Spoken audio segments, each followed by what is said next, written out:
Salut, salut! Aujourd'hui, on se retrouve pour une petite vidéo. Je crois que c'est déjà pris, ça. Je me trouve un autre truc.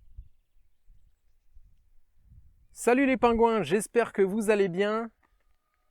Oh, c'est déjà pris aussi, ça. Je me trouve un truc un peu plus personnel, un truc original. Salut les copains, ça va?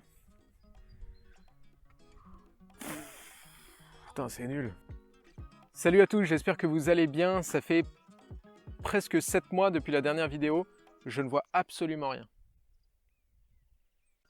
Bon, ça rend pas du tout bien de se filmer avec des lunettes de soleil, mais sinon je vais finir en Gilbert Montagnier et quand je vais faire des travaux, je vais me donner des petits coups de marteau sur les doigts après. Donc je disais, ça fait à peu près 7 mois que j'ai posté ma dernière vidéo, donc c'était assez long, mais c'était nécessaire parce que tout plaquer du jour au lendemain, ça s'improvise pas. En tout cas, j'ai essayé de ne pas l'improviser. Pour pas faire ça à l'arrache, avec ma compagne, on a tourné pendant près d'un mois en France à la recherche d'une région qui était susceptible de nous plaire. Où est-ce qu'on a atterri? Je vous laisse un petit indice. Dans une des régions les plus jeunes et dynamiques de France, la Bourgogne. J'ai menti. Yes. Donc 7 mois, c'est le temps qu'il nous aura fallu pour trouver une région qui nous plaît, vendre notre appartement et trouver une maison. Et avec un critère spécial, et ça c'est vraiment chouette, il nous fallait 2 maisons pas loin l'une de l'autre. Pourquoi 2? Parce que lorsqu'on a parlé de notre projet d'autonomie à mes parents, ils nous ont dit ouais bah Léo, il n'y a pas de souci, YOLO, on vous suit, et nous aussi on veut vivre un petit peu en autonomie. Bon, un petit peu seulement parce qu'ils sont vieux et ils ont peut-être un petit peu mal au dos, et donc il nous fallait 2 maisons pas très loin l'une de l'autre. Pas trop près non plus, hein, on est d'accord? Mais pas très loin.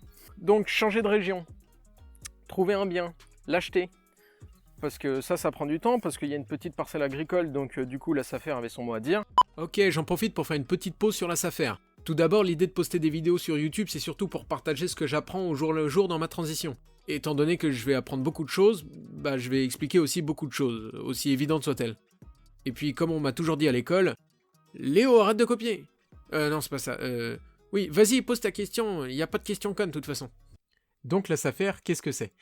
Eh bien, pour faire court, c'est un organisme géré par l'État qui a pour but d'améliorer l'installation d'exploitation agricole en France. Donc, toute vente contenant une parcelle agricole passe entre les mains de la SAFER. Ce qui était mon cas. Le notaire chargé de la vente entre en relation avec la SAFER et lui demande si elle pense convoiter le terrain que vous souhaitez acheter. Si oui, malheur sur vous, elle a un droit de préemption qu'elle peut faire valoir et l'acheter à votre place. Et sinon, alléluia, le terrain est à vous. La SAFER a donc un délai de 2 mois pour répondre, sans obligation de réponse. C'est comme ça.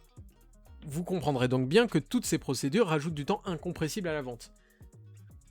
Mais vous pouvez accélérer la réponse de la SAFER moyennant une centaine d'euros. Chose que je n'ai pas faite. Et non, je ne rentrerai pas dans ce débat.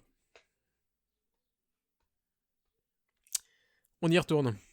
Et donc, qu'est-ce que j'ai fait pendant ces 7 mois incompressibles de temps pour essayer de prendre de l'avance sur mon projet? Eh bien, j'ai tout simplement regardé énormément de vidéos YouTube. Sur YouTube, maintenant, vous avez plein de YouTubeurs, tout le monde les connaît, enfin, beaucoup de personnes les connaissent, qui sont déjà quand même vachement avancés au niveau autonomie, liberté, que ce soit au niveau de leur équipement ou de leurs connaissances. Voilà, ils ont des chaînes vraiment qui sont remplies d'informations précieuses. Donc là-dessus, je me suis vraiment beaucoup documenté. J'ai aussi beaucoup lu pendant ces 7 mois. J'ai acheté pas mal de bouquins, notamment sur le bâti, parce que vraiment au niveau des travaux, j'avais énormément de choses à savoir. Sur l'électricité, la plomberie, enfin bref, sur tous les corps d'état. Sur le jardinage aussi énormément, surtout orienté perma. Et sur l'autonomie d'une façon plus générale. Voilà. Donc tout ça, je l'ai un petit peu appris. Je suis un peu moins noob dans ce milieu-là qu'il y a 7 mois. Donc je connais surtout la théorie. Hein. Je n'ai jamais pratiqué encore. Ça me fait penser un peu pour les plus vieux ou les plus cultivés d'entre vous, un peu à Jean de Florette qui arrive à la campagne, qui vient de la ville, et il est là avec son petit carnet où tout est chiffré, tout n'est que mathématique. Bon, voilà, c'est un petit peu le cas. Et par contre, j'espère que je vais pas tomber dans le puits. Désolé pour le spoil. Donc j'ai assez blablaté, je propose de faire un petit tour de drone pour voir un peu où est-ce que je suis, comment est situé mon terrain, parce que c'est grâce au terrain que je vais avoir une grande partie de mon autonomie, que ce soit au niveau de la chauffe, donc mon énergie, au niveau de mon alimentation, etc. Donc ça y est, on fait un petit tour de drone, c'est parti. Le vent. Putain, j'aime pas la nature, bordel de...